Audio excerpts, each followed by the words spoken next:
mahasiswa ditemukan tewas usai Korban diduga bunuh diri karena depresi. Kasus bunuh diri satu keluarga di wilayah di Indonesia ditemukan bunuh diri. Kesadaran masyarakat mengenai isu kesehatan mental mulai banyak disadari oleh masyarakat. Kesehatan mental atau mental health adalah kondisi kesejahteraan emosional, psikologis, maupun kehidupan sosial masyarakat.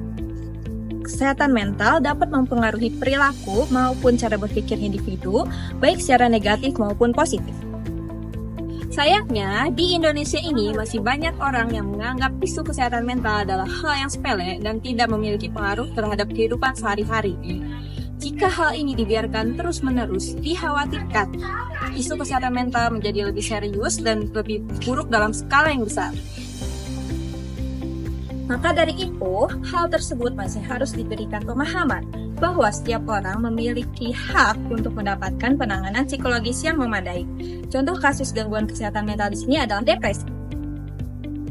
Depresi adalah gangguan kesehatan mental yang mempengaruhi perasaan, cara berpikir, serta tingkah laku seseorang.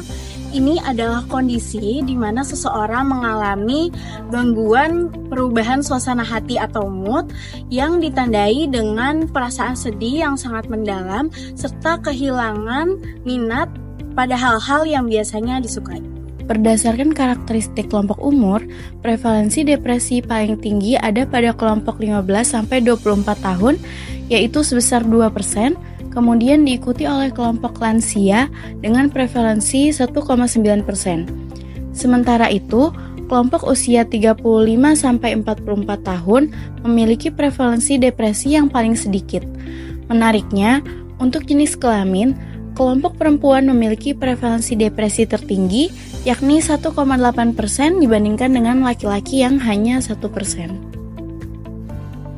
Secara umum, gejala depresi dapat kita lihat melalui dua kondisi, yaitu secara fisik dan juga secara psikis. Untuk secara psikis itu sendiri, yang pertama adalah selalu merasa sedih dan juga merasa kosong dalam waktu yang berkepanjangan, dan yang kedua, cenderung menutup diri dari lingkungan sosial. Ketiga, kesulitan berkonsentrasi dan pengambilan keputusan.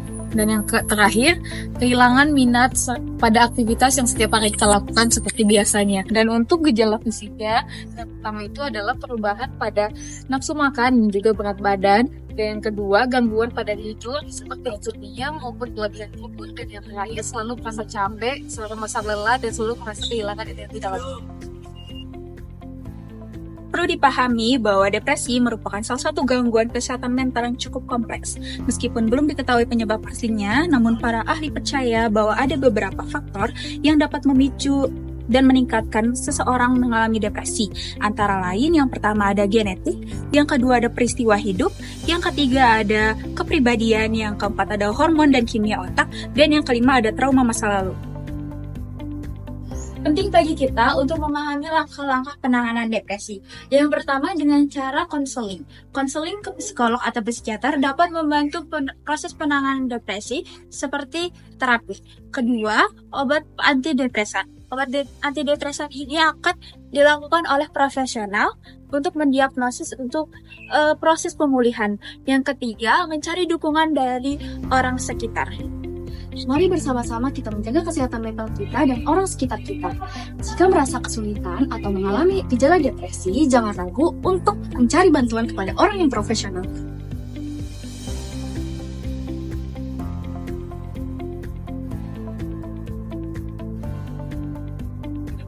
Terima kasih telah menonton video ini. Semoga informasi yang kami bagikan dapat bermanfaat bagi masyarakat luas. Bye!